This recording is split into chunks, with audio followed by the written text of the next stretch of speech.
inside a college premises, while Pawar Senior had just about 15 or so at last count, and this happened at the YB Chavan Center.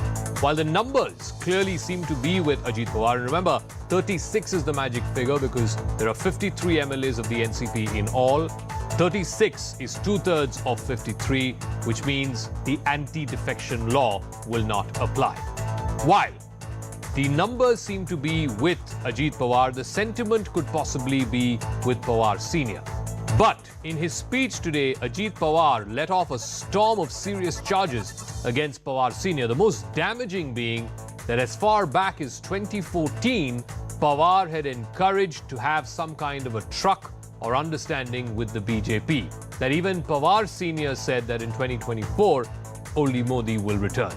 So, is his anti-BJP, anti-Modi stand merely a facade? That's what we'll debate, but first, the story so far.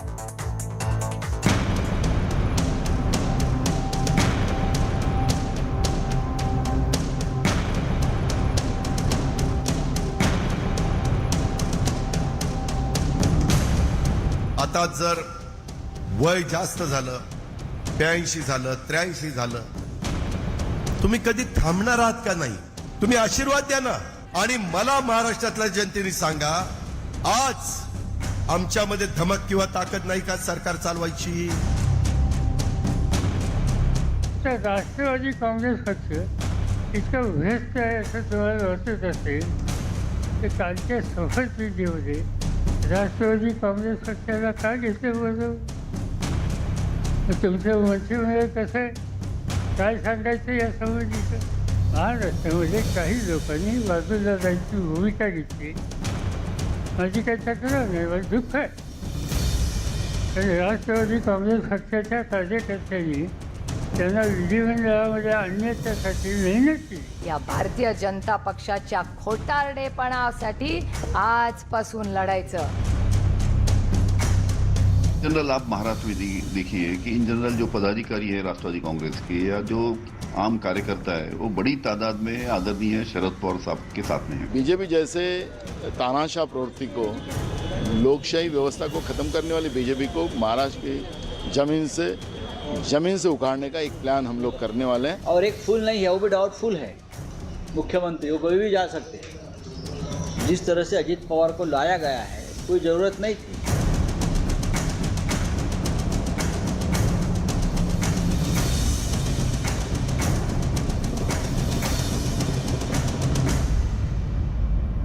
All right, let's open this up to our panelists. Ajay Alok is national spokesperson of the BJP. Umesh Patil will be joining us. He's spokesperson of the Ajit Pawar faction of the NCP. Mahesh Chavan is spokesperson of the Sharad Pawar faction of the NCP. And Matthew Antony is spokesperson of the Congress party. Ajay Alok, the biggest charge against the BJP in this entire drama that we're seeing outplay in Maharashtra since Sunday is that this is the BJP's washing machine at play. You pick up leaders against whom you leveled serious charges of allegation just until a few days ago, and then once they are in the BJP fold or once they have some kind of an alliance with the BJP, they're all whitewashed. There is no stench of corruption against them anymore. How do you respond to that?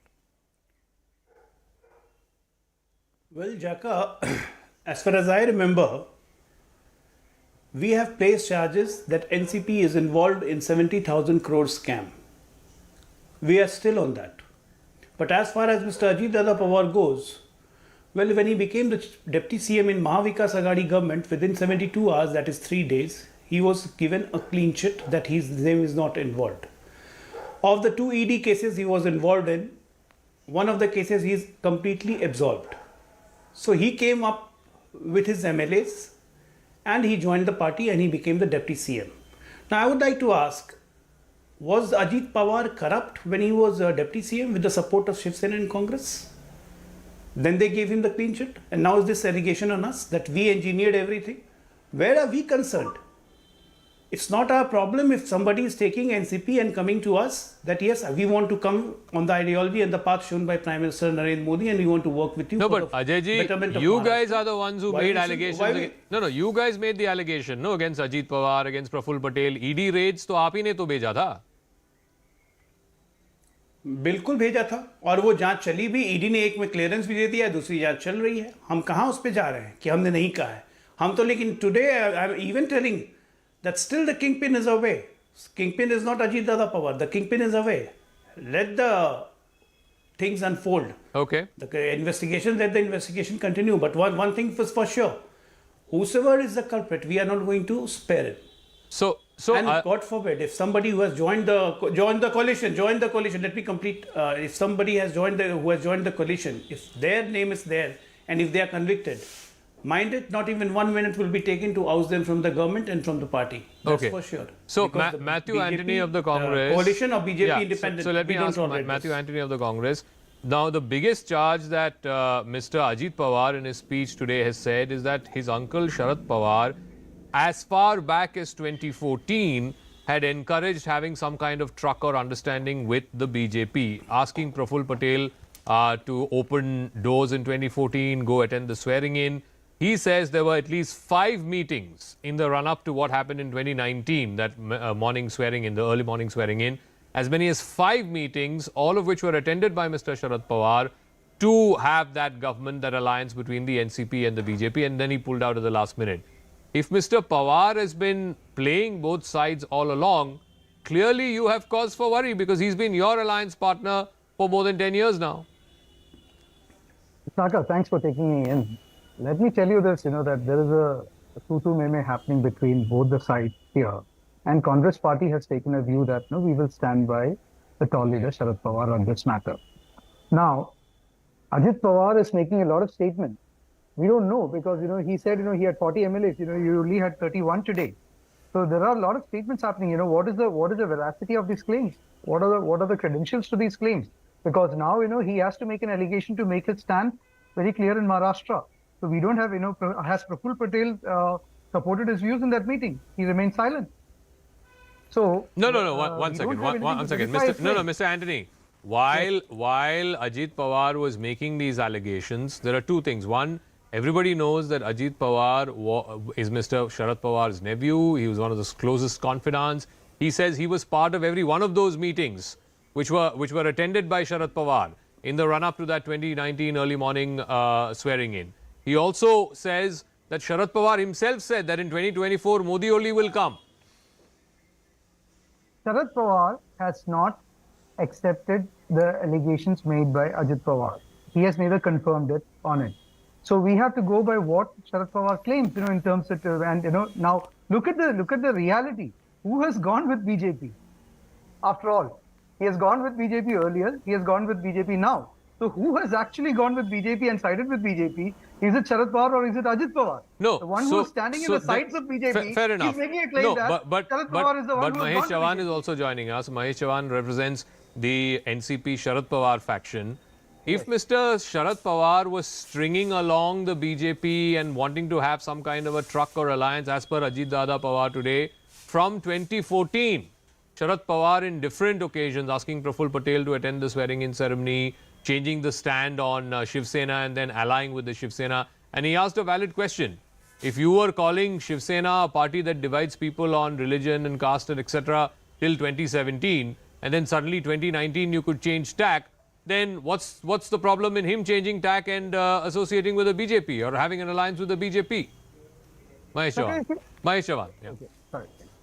Yeah, see, the first thing is Shiv Sena and BJP, there is a difference. And the difference is, though both the parties believe in Hindutva, Shiv Sena is never into divisive politics. We have never said that they are into divisive politics or they don't do religious polarization. The difference between... Mr. Yes, Chavan, this is what I'm saying. Mr. Chavan, No. come on. We are all old enough to know what happened in 1992 and early 1993. So let's please not whitewash what happened then. But anyway, go on. I understand your compulsions. Go on. You mean to say that both the BJP and Shiv Sena are the parties who believe in religious polarization? So if you agree with this, I will go ahead. The thing is, what I'm trying to tell you is, we are not worried, as this panelist said just now, that though they are claiming 31, 32 or 40, they, according to my information, they had only 28 to 29 present there with us, with them today. And even if they manage to get 50 out of 53, we are not worried, because the disqualification proceedings can still be initiated as under the 10th schedule. The original party should merge, and not the only the legislative party. Legislative party cannot be independent. No, one second. I think the law is very clear. Anti-defection will only not apply where two-thirds of the majority of the legislature party either split or merge into another entity. And in this case, that figure of two-thirds is 36. And right now, at least from whatever we saw on screen, yes, in Ajit Pawar's event, there were 31 who came. And in Sharad Pawar's event, there were only 15 who came. So technically, you only have half the number of people, MLAs, at your event as compared to the ones who showed up at Mr. Ajit Pawar's event. Yes, that is what we are saying. We claim that we are saying that there are a few MLAs who are in touch with us. They basically, they have mentioned it before also. We have given the statements that way, that they were not knowing what signatures they are making. Now you will also not believe this, but this is what the calls we are getting. And after today's meet, all of them were taken to a hotel. Okay. So if they are come willingly with them, why they have to be, put in a hotel like this? So that is what I'm saying. They are in touch with us. They are contacting us. They want to come back to us. So it is yet to be proven if they have the two-third majority with them or not. Okay, so let me ask, Umesh Patil is also joining us. Umesh Patil is from the Ajit Pawar faction of the NCP. Mr. Patil, two questions. One is what Mr. Chavan asked about, you were saying 43 MLAs, the letter that Mr. Ajit Pawar wrote, he claimed 40 MLAs. Today, clearly there were no 40 MLAs at your event. There were 30 or 31 at best. Now, are you falling short of that figure of 36? Are you not able to bring all the MLAs as was promised? नहीं, वो एक बात है. दूसरी बात, जो अजीत दादा ने जो पर्सनल अटैक आज किया शरद पवार के खिलाफ, कि उन्होंने बोला कि आप 83 के हो गए, आप कब तक जाओगे, क्या रुकोगे नहीं, ये सब तो शोभा देने वाली बात नहीं है ना. मतलब इतने वरिष्ठ नेता है और इस नेता ने और इस पार्टी ने अजीत दादा को सब कुछ दिया, उसके बाद वो कह रहे हैं कि आप बुढ़े हो गए, आपको रिटायर हो जाना चाहिए. नहीं, ऐसी बात नहीं है. पहले एक बात, आपका पहला क्वेश्चन मैं क्लियर कर देता हूं. 40 से ज्यादा एमएलए जो है हमारे विधायक हमारे पास है. वहां पे प्रेजेंट जो है आज की रैली में 34 जो आप अभी आंकड़ा दिखा रहे हैं वो वहां पे प्रेजेंट थे. कुछ लोग जो है वो रैली में वहां पे नहीं आ पाए हैं, लेकिन जो लोग नहीं आ पाए हैं वो 1-2 दिन में वो भी आ जाएंगे. उन सभी एमएलए जो है विधायकों ने पूरे सिग्नेचर के साथ अजीत दादा को डिप्टी सीएम का शपथ लेने से पहले ही समर्थन दिया था. राज्यपाल महोदय को जो पत्र दिया गया उसमें सभी 40 से ज्यादा विधायकों ने सिग्नेचर करके अजीत दादा के निर्णय का समर्थन किया है. ये आपको पहले क्लियर कर देता हूं. और ये पहले कल कह रहे थे कि कुछ भी एमएलए नहीं है, 2-4 एमएलए ही है अजीत दादा के साथ, ऐसे बताया जा रहा था. अभी 28 तक आ गए ये लोग. अभी आप दिखा रहे हो 34, लेकिन हम जो बता रहे हैं, मैं पहले दिन से बता रहा था कि 95 से 99% तक एमएलए जो है हमारे पास है. अभी सदन में तो कोई मेजोरिटी प्रूव करने का सवाल है ही नहीं है. वहां पे पूरा मेजोरिटी पहले से ही मौजूद है, तो अभी सदन में उसकी आवश्यकता भी नहीं है. लेकिन बार बार ये सवाल पूछा जा रहा है कि अजीत दादा के साथ कितने विधायक है. तो पार्टी जो चलती है वो डेमोक्रेसी से चलती है. आज पूरे महाराष्ट्र से संगठन के हमारे 80% जो हमारे जिलाध्यक्ष है वो ठीक है. आप दूसरे सवाल का जवाब दे दीजिए. दूसरे सवाल का जवाब दे दीजिए. दूसरा जो पर्सनल अटैक जो आपने सवाल किया, अजीत पर्सनल अटैक नहीं था. अजीत दादा ने यह भी कहा कि आज भी हम उनको अपना भगवान मानते हैं, मार्गदर्शक मानते हैं, मेरे लिए वो आदरणीय है. अजीत पवार साहब की हेल्थ के नजरिए से अगर देखा जाए तो उनके 2 ऑपरेशन हो चुके हैं. इस उम्र में अभी उन्होंने मार्गदर्शक के तौर पे भूमिका बजानी चाहिए. वो उन्होंने अभी जो अजीत दादा हो या बाकी जो लीडर्स है उन लोगों को मार्गदर्शन करना चाहिए. अगर कहीं चूकते हो तो उनको वो मार्गदर्शन कर सकते हैं, उनको डांट भी सकते हैं. ये रोल उन्होंने अदा करना चाहिए. नहीं, लेकिन उमेश पाटिल साहब नहीं, उन्होंने यहाँ रुका नहीं ना. उन्होंने ये भी कहा कि क्या आपने पार्टी की जिम्मेदारी मुझे नहीं दी क्योंकि मैं आपके घर में पैदा नहीं हुआ था, इस वजह से ये कैसी बात हुई है? पूरे महाराष्ट्र जानती है कि जो भी अजीत दादा को मिला है पॉलिटिक्स में इसी वजह से मिली है कि क्योंकि वो शरद पवार के नेव्यू है। ये तो सबको पता है।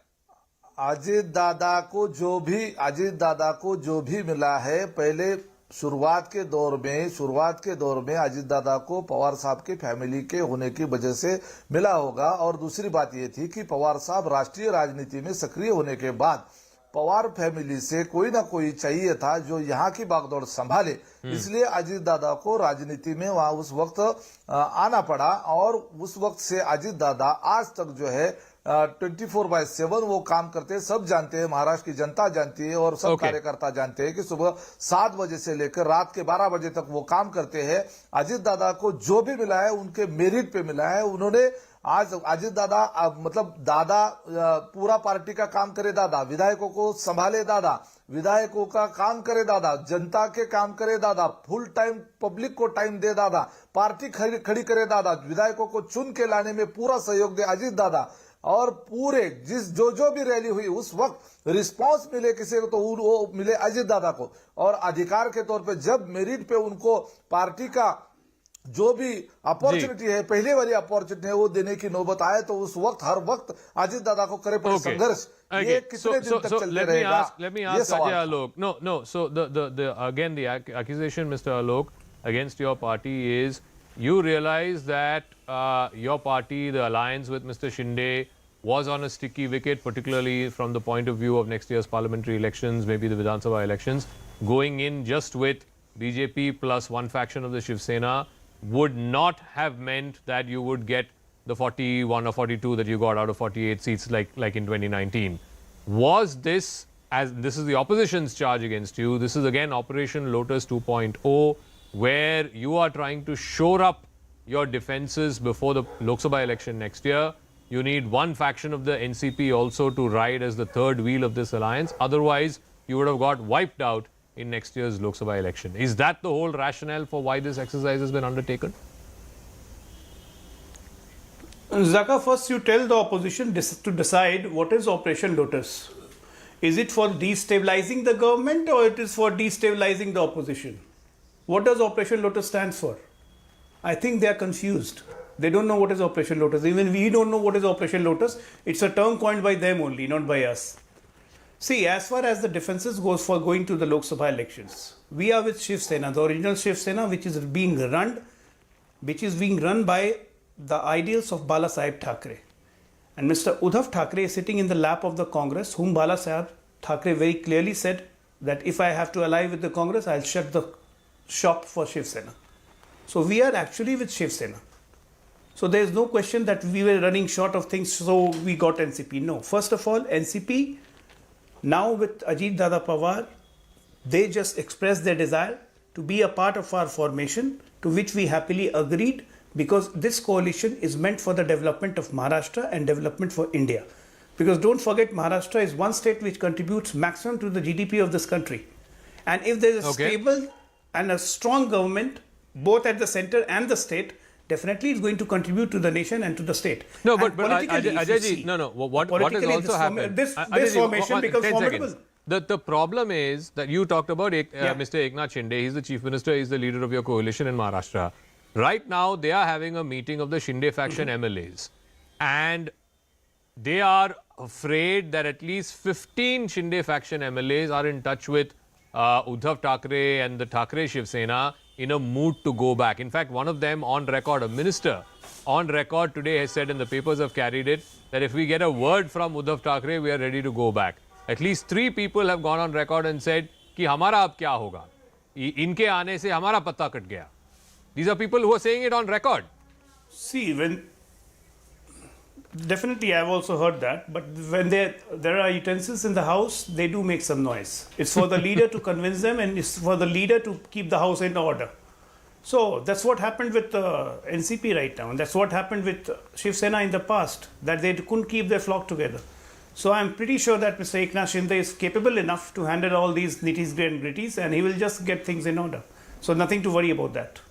Okay, so Matthew Anthony, I come back to where I started from. If, as Ajit Dada Pawar has alleged today, that Mr. Sharad Pawar, his uncle, was stringing, your party along, because obviously you've been in alliance for not the last 10, the last 20 years, and since 2019 has been stringing along Uddhav Thackeray's Shiv Sena, saying all kinds of stuff against Modi and against BJP. And Ajit Dada Pawar today is saying that even today, Mr. Sharad Pawar says that only Modi will come in 2024, and that he wanted to have a truck with the BJP since 2014, which is why he sent Praful Patel for the swearing-in ceremony.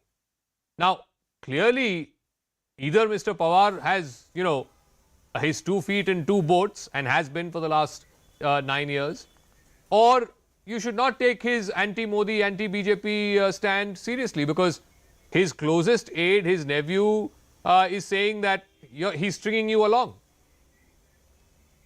Saka, Sharad Pawar is a very tall political leader with a lot of political experience. So if he has made a statement on 2024, that is from his experience. I don't want to comment on his statement. Now, on your point, which you're insisting that either Pawar is with BJP or Ajit Pawar is with BJP, it is very clear that on 2 occasions, previously and now, it is Ajit Pawar who has gone with the BJP, not Sharad Pawar. Whatever said and done, it is Ajit Pawar who is in the BJP's fold right now. No, but he's saying that it's with the blessings of his uncle. He's saying 5 meetings took place. 5. Saka, let me tell you that if it was with the blessing, why do you see such a ferocious attempts from 2 sides today of reclaiming the party's title or party's ownership? If that was the case, he could have played it, second fiddle to this. Why is such a vigorous attempt from senior Pawar to do a Maharashtra rally to reclaim his party? So there's nothing for us to believe in the optics, from what we are seeing now and what Ajit Pawar is claiming. Secondly, when Ajit Pawar is claiming, he can't just be seen as rolling over when somebody has taken his party from under his sight, from under his feet. But anyway, be that as it may, let me ask Mahesh Chavan. Mahesh Chavan, the point that is being made is that Mr. Pawar lost his party, then he lost his government, and all of this is because of dynastic politics. As Ajit Pawar today said, Sharad Pawar only wants to promote his daughter Supriya Sule. And this is the point that the BJP is also making, that ultimately this is about dynastic politics. You want one parivar to do well, and the Pawar parivar, everyone knows who is the real sort of boss in the Pawar parivar. And therefore, this whole thing has happened where Ajit Pawar or anyone else for that matter who may have ambitions cannot survive in a family party like the NCP. Well, now, if you look at it, who was into the national politics, Supriya Sule or Ajit Pawar? Who is in national politics since 2006 till today? It is Supriya Sule. Who has won the Sansad Ratna award for 8 years? She. So what's wrong if she has been given a position in the organization of the working president? What's wrong in it? And as far as Mr. Ajit Pawar is concerned, what the party has not given to him. When we were in power, he was the deputy chief minister, not once, twice or thrice or 4 times, Then when we are not in power, he was made leader of opposition. So everything was given to him. What is he talking about? What dynastic politics he's talking about? And in that case, if you're talking about the dynastic politics, didn't his son contest the elections? He didn't win. That's a different story. And there are different stories about it after this. But again, he also was promoting his son, right, into politics. And there is quite a possibility that now also he might promote his son when he's gone with BJP. So I don't think there is any dynasty in this. And Mr. Sharad Pawar had himself resigned 2 months ago. So Ajay Alok, when you say dynastic politics, at the end of the day, Ajit Pawar's surname is also Pawar. You have decided to have a truck with him because of the Pawar surname, right? So how is it dynastic politics? No, Zaka. Huh? We have... Absolutely no. I'll tell you, the dynastic politics ends with the dynasts only. And today it has been proven. Because when this is in dynastic politics, when the reins are being given to Supriya Sule, compromising the merit of Ajit Pawar, who was actually running the show for NCP right from block level to the state level. Because what is NCP? NCP and national politics does not have any relevance. NCP is primarily a party of Maharashtra, with all its roots in Maharashtra. And strengthening the NCP since 1991, it was the role of Ajit Pawar, which he did very nicely. Just imagine how he was ignored. In 2004, NCP had more MLAs than Congress, but Congress was given chief ministership at the cost of Ajit Pawar. He could have been the chief minister. But the point was never to give the reign in the hands of Ajit Pawar, just not to make him a leader big enough for his shoes. That was the problem. So today, within the dynasty, the dynastic politics has ended. This has shown a new way how to end dynastic politics in India. And this is going to happen in many families in days to come. This is for sure. Okay. Ajit Pawar was definitely capable. Ajit Pawar was definitely capable of leading NCP, and today he's leading NCP, and that's why he has come to us. And good enough that he has reposed his trust and everything in Prime Minister Modi's vision, and he finds himself as a great visionary leader, and he wants to walk the path. Okay. So we are happy with it, and that's why to strengthen Maharashtra and to strengthen India, he's most welcome. Mahesh Chavan, again it comes back to what Ajay Alok was saying, that how can it be called dynastic politics? For the last 20 years, it's Ajit Pawar who worked hard for your party, growing it from a few seats to where it is today. And if he is not rewarded, because the worst kept secret in the NCP is that Supriya Sule is Mr. Sharad Pawar's heir apparent, she's the one who's going to take his legacy forward, then what about other ordinary Karyakartas of your party who have worked hard in the interim? It would not be fair to say so, because Mr. Ajit Pawar has been given fair opportunities. As I said, he was the deputy CM. He had the good ministerial portfolio. He is the LOP now. He was the LOP now. And if we would have come in power, he could have become the chief minister.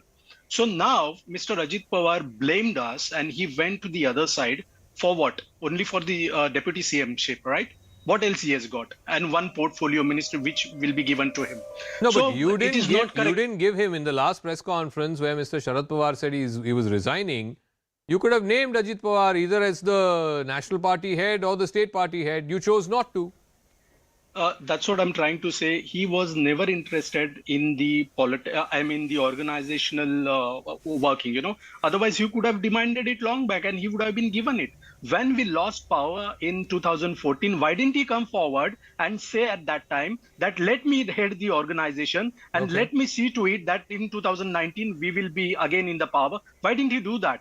Now, see, these are all allegations made because he wanted to leave anyway. Now, one more thing I would like to add here.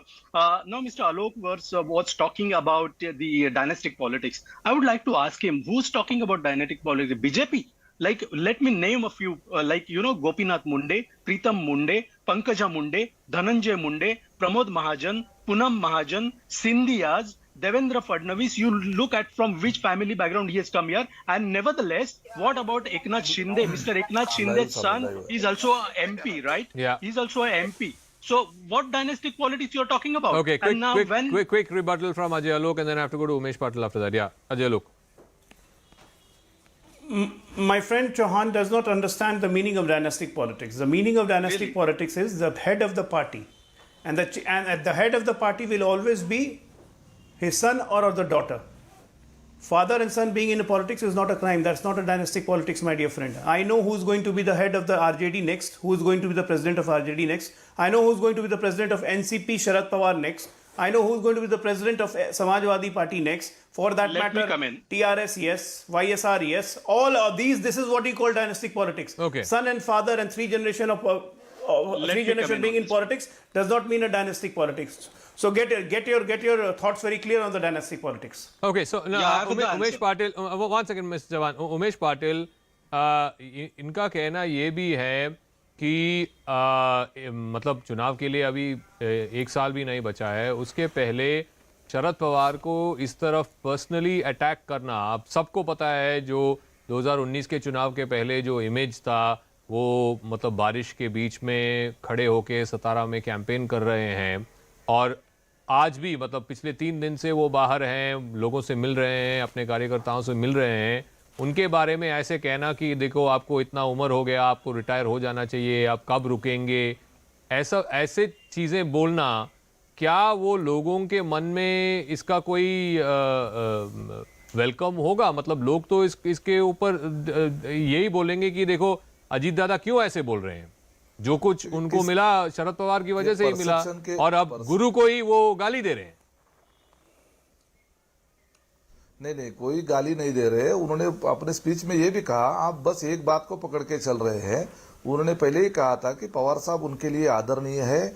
बस उनका ये कहना था कि अब उनके उम्र के हिसाब से उन्होंने मार्गदर्शक की भूमिका निभानी चाहिए और उनके मार्गदर्शन की जरूरत है, ऐसा नहीं है। और रही बात, आज ये कोई बगावत नहीं है। हमने कहा है कि हम ही पार्टी है और हमारे साथ ही पार्टी है और पार्टी सिंबल भी हमारे पास है और पूरे विधायक दल जो है उसका ज्यादा से ज्यादा समर्थन जो है अजीत दादा को प्राप्त है। पार्टी जो बड़ी हुई, पार्टी जो खड़ी हुई, पार्टी जो आज तक सत्ता में जितनी बार भी रही, जो बड़ी पार्टी महाराष्ट्र में या पूरे देश में, उसमें प्रफुल्ल जी पटेल साहब का कोई योगदान नहीं है क्या? छगन भुजबल साहब का कोई योगदान नहीं है? हसन नहीं, क्या आप कह रहे हैं कि उनके जो प्रयास थे उनके लिए कोई इनाम नहीं मिला उन लोगों को? प्रयासों का नहीं, उनके प्रयास के लिए कोई इनाम नहीं मिला। वो कभी उनको कोई मंत्री पद, कोई सुनिए विराट, सभी लोगों के प्रयासों का नतीजा है पवार साहब के नेतृत्व में ही सभी लोगों ने उनके मार्गदर्शन वो मैं समझ गया, लेकिन उनके प्रयास के लिए पवार साहब नहीं, उनके प्रयास के लिए इनाम भी तो मिला है उनको। सुनिए, मेरी बात तो कंप्लीट करने दीजिए मुझे। वो समझ गया, बात तो कंप्लीट करने दीजिए। लेकिन ये तो नहीं बताइए ना कि उनके प्रयास के लिए उनको कुछ नहीं मिला। नहीं, उनके प्रयास, देखिए उनके प्रयास का मतलब ये है ना, सिर्फ मुझे कुछ मिला या नहीं मिला ये पर्सनल नहीं है ना। हमें ये महाराष्ट्र का हित भी देखना है। हम अगर राजनीति में है, सार्वजनिक जीवन में है, तो हमें जनता के प्रति हम उत्तरदायी है। जनता के प्रति उत्तरदायी मतलब कोई अगर चुन के आता है तो जनता के प्रति उत्तरदायी तो क्या होता है, उसको क्या चाहिए? ये जो एमएलए है, जो विधायक है, उनके मतदार संघ में रोड बनने चाहिए, वहां के पानी का इश्यू सॉल्व होना चाहिए, वहां का इंफ्रास्ट्रक्चर का इश्यू सॉल्व होना चाहिए, वहां के महिलाओं के प्रश्न, महिलाओं के जो इश्यूज है उसको सॉल्व होना चाहिए। ऐसे बहुत से इश्यूज है। ये जो सारे नेता जो है, अजीत पवार से लेके प्रफुल्ल पटेल, हसन मुश्रीफ, छगन भुजबल, सारे लोगों के खिलाफ बीजेपी ने एक के बाद एक इतने बड़े इल्जाम लगाए थे करप्शन के, और इसके बावजूद वो 2-3-4 साल से वो इल्जाम आ रहे हैं। इसके बावजूद आपने जाके बीजेपी के साथ हाथ मिलाया। लेकिन ठीक है, वो राजनीति है, ये इलेक्शन जीतने हैं, वो ठीक है, वो उसमें वो महाराष्ट्र की जनता तय करेगी कि क्या ये ठीक है कि नहीं ठीक है। But anyway, we'll leave it at that. Let's move on to our next debate that's coming up. I want to thank all our guests on the Maharashtra debate. But like I said, very, very clearly, the numbers seem to be with Ajit Pawar. No doubt about it. He had 30 or 31 MLAs today. He just needs 5 more to be able to avoid the anti-defection or to fend off the anti-defection clauses. Mr. Sharad Pawar may have the sentiment on his side, but he clearly does not have the numbers. There were only 15 MLAs who turned up at the YB Chavan Center today. So numbers on the one side, numbers with the nephew, and sentiment with the uncle. But ultimately in politics, whether the legal battle continues, the political battle continues, it is going to be settled one way or the other. I'm convinced only when the election happens and when the people of Maharashtra have spoken. And for that, we have to wait patiently for the next few months. All right, let's move on to the other big burning topic, which is the debate over the Uniform Civil Code. The political battle lines are now in a constant state of flux after the northeastern partners of the NDA raised some concerns over the potential scrapping of these laws, particularly governing tribal communities. Now the AIDMK, which is the BJP's alliance partner in Tamil Nadu, has come out against the rollout of the UCC. Former Tamil Nadu Chief Minister and AIDMK Chief Edappadi Palaniswamy has said that the Uniform Civil Code will hamper legal protections for minorities as well as tribals. It also comes after the DMK, which is the ruling party in Tamil Nadu, also took a similar stand as the principal opposition party, the AIDMK. Both are accusing the BJP of anti-minority politics, and all of this being linked to the road to 2024. On the other hand, opposition partners like the Aam Aadmi Party and the Uddhav faction of the Shiv Sena have supported the Uniform Civil Code but have questioned its timing. Opposition MPs are also questioning the intent of the government, claiming that instead of having consultations with all stakeholders, the government is wanting to push this through to influence the next parliamentary elections. Meanwhile, there are also reactions from the Vice President, Mr. Dhankar, and also from the Uttarakhand Chief Minister, Pushkar Dhami, after he met with the Prime Minister.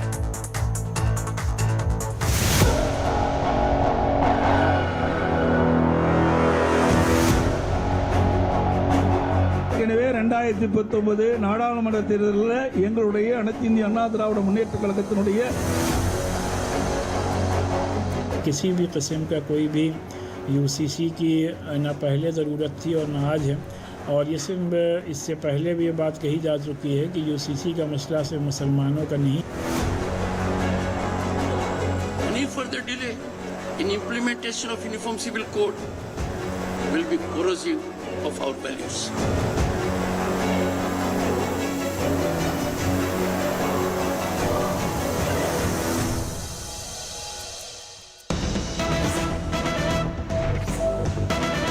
All right, we're getting a piece of breaking news coming in. It's a CNN News 18 exclusive. The centre has now started internal deliberations on the Uniform Civil Code. Sources say a group of ministers headed by Kiren Rijiju has been set up to look into the feasibility and the challenges before a Uniform Civil Code. Sources say the deliberations have begun to look at various impediments, including those from tribals, the Northeast, etc. Smriti Irani will be part of the GOM. Arjun Ram Meghwal, who is the law minister, he will be part of it as well. G. Kishan Reddy, who's just recently been appointed as the Telangana BJP chief. All of these folks will be members of the group of ministers. Sources say that Rijiju has been consulted as far as the Northeast question is concerned, and that he's spoken with all the Northeast chief ministers, including the likes of Conrad Sangma, who has publicly spoken out against a uniform civil code. Arunima has more details on this. Arunima, so as we are seeing, the Law Commission is there, the Parliamentary Committee on UCC is there, and now you have another GOM to iron out what could be some of the impediments or the problem areas. How does the BJP plan to sort of address those concerns, whether it is tribals in the Northeast or even some of its allies like the ADMK, which has seemingly taken a differing position?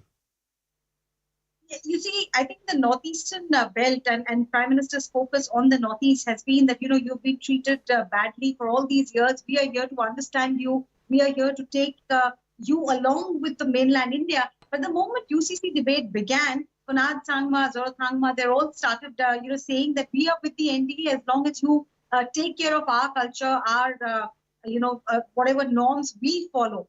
So we told that in this group of ministers, the deliberations are, and this is something that was suggested by Sushil Modi also, who is heading the Parliamentary Standing Committee, whether tribals can be kept out of the ambit of UCC. And the logic being given was that under the 6th schedule, there is protection available for tribal customs, personal laws in the constitution itself. So can that be used as a ground to keep the tribals away from UCC? If they are brought in what form will it be acceptable to them? So all of these are questions before the Bharatiya Janata Party. These are questions before the government, on which we are told deliberations have begun. Marathon meetings happened today also. Konad Sangma, after meeting Kiren Rijiju, tweeted that he spoke to the former law minister on issues which are of importance to the people of his state. And we are told that at least one round of briefing has happened after these meetings. The briefing has been given to JP Nadda, the BJP president. So there are deliberations happening. It's not an easy task, but the government is intending to iron out as much differences as they can, since the Prime Minister's push has made it clear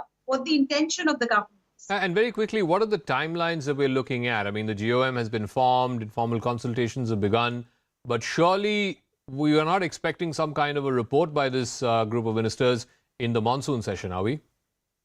I think it will be too early to expect that, because these are complex issues, and even though the UCC debate has always been seen as a Hindu-Muslim binary, the fact that so many levels consultations are happening, and in this GOM also there are representatives from Northeast, there are representatives from Law Ministry, representatives from Women and Child Development Ministry, makes you get that feeling that the government wants to iron out as many difficult areas as possible before they go to the parliament with that draft. Okay. If not in monsoon, perhaps in the next session, the government will be ready.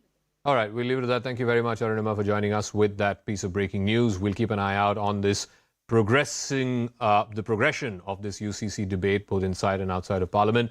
But an interesting twist in terms of the BJP's allies who have taken a differing position.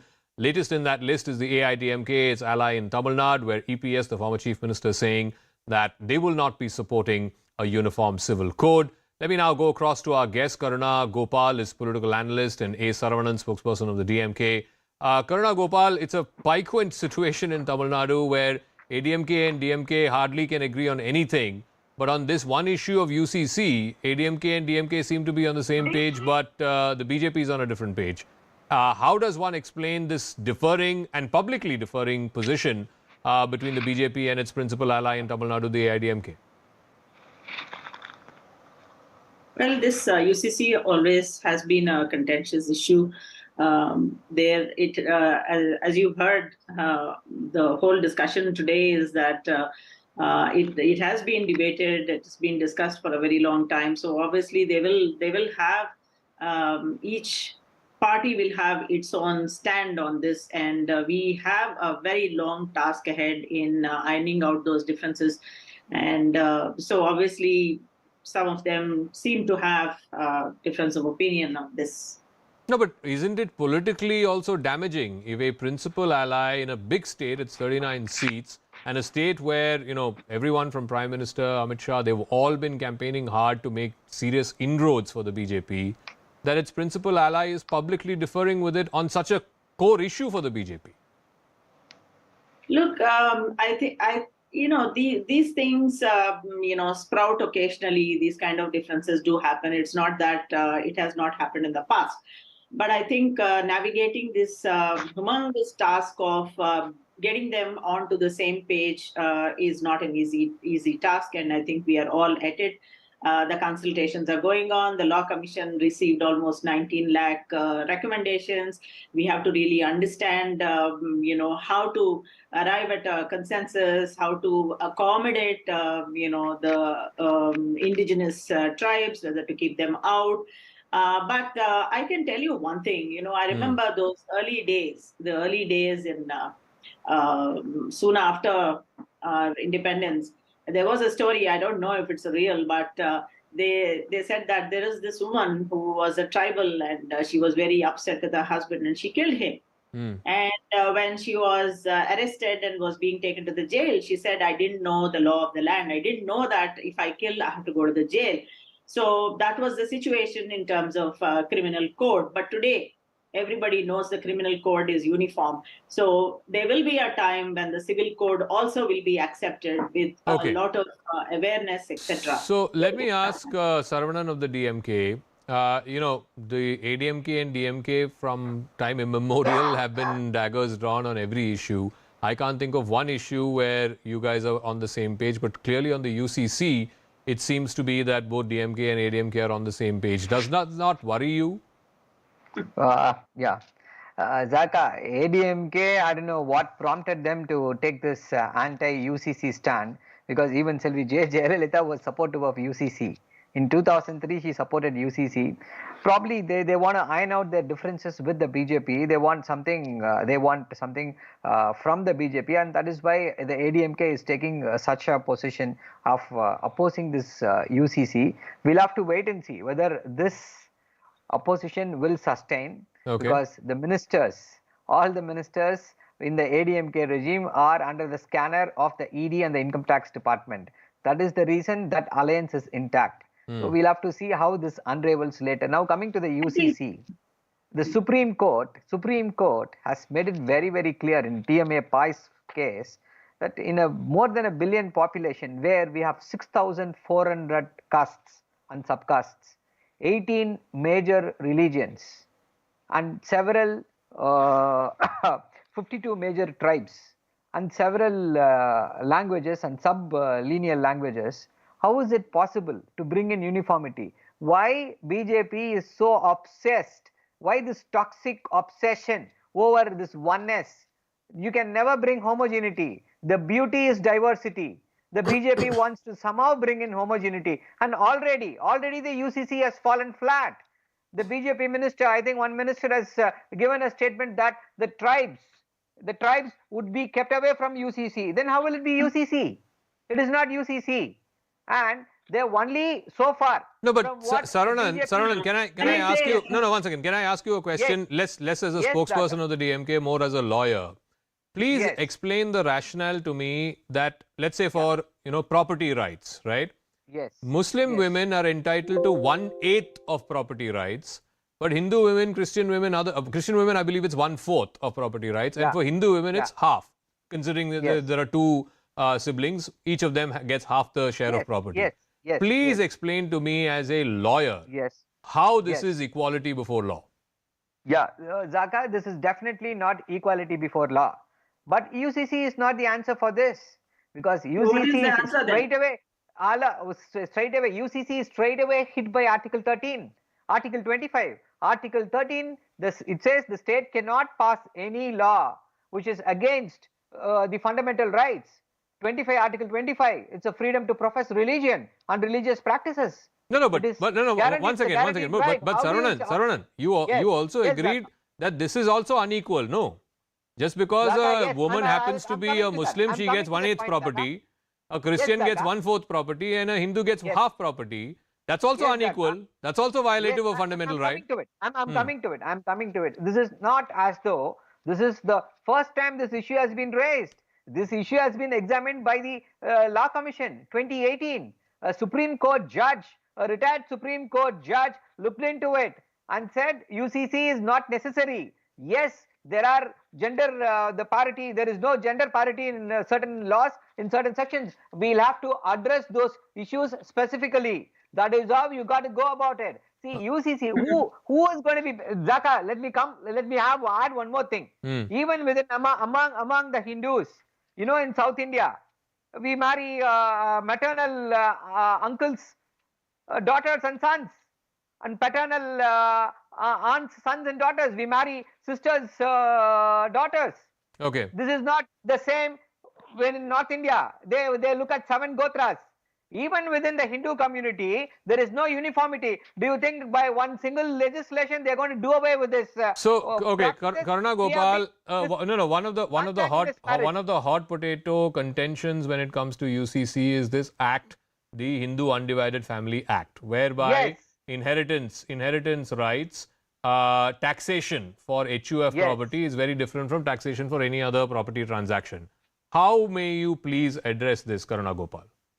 Look, we, as we said, that a lot of deliberation is going on. Now, the need and necessity for it cannot be negated by anyone, seriously. See, today, if India is progressing economically, India is being understood. Now, what about the societal growth? What about equity and equality in the society? My colleague himself from DMK is admitting that women are shortchanged. They have been shortchanged, and right from 1985, the Shabano case, and when Supreme Court actually worked towards her, and again, the entire community went against and withdrew the whole thing and came out with the Muslim, Women Act. So this is absolute gross injustice, and we will negotiate. Normalization is a process. So if Hindu undivided family has issues, then there is a way to work out. Now in the 1985 itself, the daughters are being treated equally in terms of inheritance. Today we are talking about a societal change where women will not be shortchanged. They will not be thrown out of their homes rudderless. And children with problems, children with developmental disorders, all of them today are being on the streets because of these personal laws. So what is wrong in trying to get a society and equalize the society? And why should you argue in favor of personal laws that are discriminatory? For instance, now the DMK spokesperson was saying that diversity is the strength of India. I agree, but diversity that compromises the human dignity and the status of women is by no means fortifying the country. I think that has to be taken note of. Diversity which is unequal before law is certainly not acceptable. But anyway, Saravanan, final word, 30 seconds, I've got to wrap up after this. Again, you need to explain to us what is the justification for, again, in the case of divorces, right? A Christian woman has to wait 2 years for reconciliation before getting divorced. All other women from all other communities just need to wait 1 year. Is that not unequal before law? See, that's what the only dimension of this UCC proceeding is this, that we are the saviors. The BJP has suddenly woken up and found that they are going to be the saviors of the Christian women and the Muslim women. We are saying there are ways. This vexed problem has been looked into by a Supreme Court judge, by the Law Commission. They have suggested ways and means. We'll have to address them individually, specifically, not this omnibus UCC. Okay. This omnibus UCC is a dog whistle. They want to divert everything, all the issues. They want to keep the UCC as the only debate going to 2024. But people of India are not going to be fooled by this rhetoric and We'll this see if gimmickry. this is the only issue No, or no, there are other Lekha, issues. it is people like them who said that UPI will not work, digitalization won't work, nothing will work, everything We is never working. said that. All right. He I'm going to wrap up. Thank you, Karuna Gopal. Thank you, A. Saravanan. We'll see how this plays out, because clearly it is a big issue. It is an issue that's very much front and center of the news. And it's going to take some time before we get some clarity on how this is going to be implemented, what is going to be the modus operandi, and who is going to support it and who's going to oppose it. So there is a ways to go before UCC becomes a reality. But let's move on to our final segment, and this is this shocking incident that's come to light from Siddhi district in Madhya Pradesh. A video of a man urinating on a tribal youth that has triggered a huge controversy. Chief Minister Shivraj Singh Chauhan has taken cognizance of this matter. He's directed the authorities to take stern action. The suspect is Parvesh Shukla, who's been arrested. He's been booked under the National Security Act as well as the SC/ST Act, as well as a whole bunch of other provisions of the law. The state government also took bulldozer action against the accused and demolished several illegal properties linked to the suspect. The incident has prompted sharp reactions from the Congress, the main opposition there, which claims that the culprit is an associate of a sitting BJP MLA. The BJP MLA in question has denied those allegations. The police say the video is around a year old, adding that it was a feud between the two families, and that was the reason for the incident.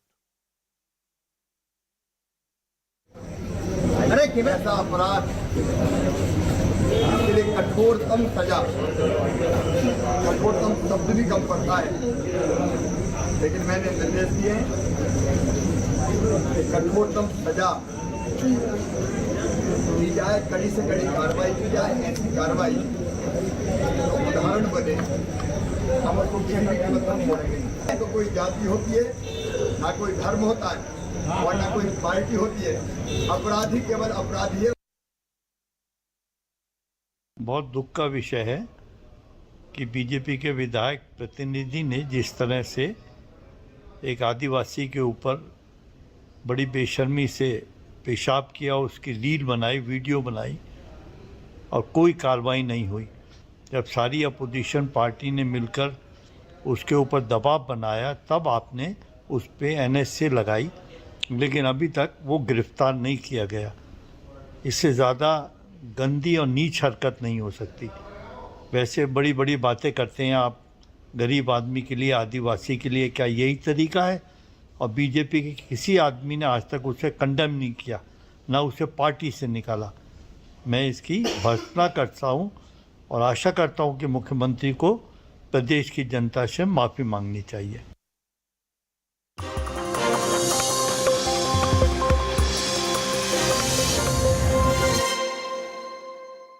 Ajit Pawar इतनी grip जो है NCP के और किसी भी leader के पास नहीं है। उनसे अगर अच्छी ग्रिप कही जाए तो शरद पवार जी की है।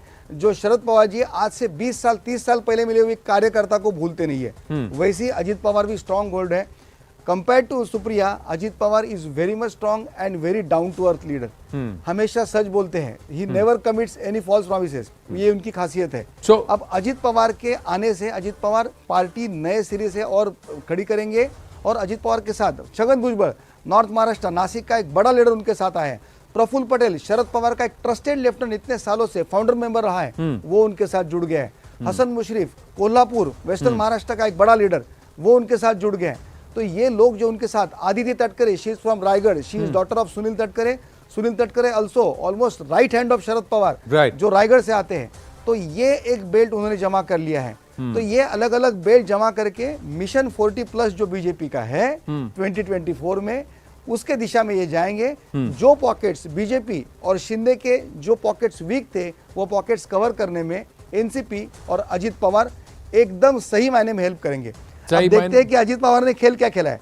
अजीत पवार आ गए 1 तारीख को, लेकिन उन्होंने 2 तारीख को आए और उसके 2 दिन पहले 30 तारीख को इलेक्शन कमीशन को एक खत लिख के भेजा है कि वही एनसीपी के असली नेशनल प्रेसिडेंट है। बट मेरा पॉइंट यही है कि 30 तारीख को अगर इलेक्शन कमीशन के पास गई है letter, is it possible that Sharad Pawar did not know till the 2nd of July that this is going to happen? Is it possible that he did not know?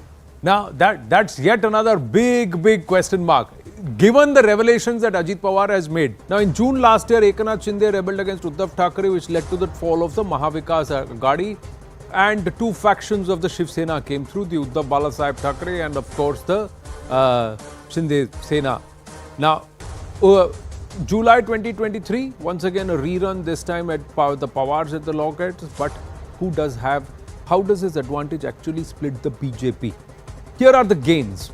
The gains is that the opposition voter base effectively marginalized as in Desiree, and the edge is that there is a weakened opposition in Maharashtra. So the consolidation and actually getting 45 out of those 48 seats, if not more, is possible. The fear 2024 polls will be the first test of Eknath Shinde and Ajit Pawar electorally. Will they be able to pull in a huge vote bank or huge chunk of the vote bank or vote share of the erstwhile Shiv Sena and NCP voter base? Will BJP's Maharashtra power play actually benefit them? Here's how the Shiv Sena performed in the 2019 assembly elections before it was split. In the 2019 elections, 56 seats went to the Shiv Sena at a 16.41% vote share. The vote bank largely the Maratha community, urban middle class, the strongholds Mumbai, Thane, Kalyan, Konkan regions. Eknath Shinde camp stands strong and has got its stronghold in Thane, Kalyan, Dombivali, Mahanagar Palika regions and of course Konkan regions. Many corporators, party workers, followers of Shinde in the Thane, Kalyan region. He's seen as the Bahubali. He's the one who's bringing that strength into the Shiv Sena. Will he be able to do that now post the split? We'll have to see. What possibly goes with the BJP is that Uddhav Thackeray's influence currently seems restricted largely within the Mumbai region. Challenge for the Shinde camp is retain the bastion and of course keep the flock together. Without Uddhav Thackeray, without the Thackeray family with him, can Shinde do it alone, saying that I am following the ideals and principles of Balasaheb? As far as the NCP is concerned, 2019 elections, 54 seats, 16.7% vote share. Ideally similar vote share. Look at this. Now the vote bank is Maratha community.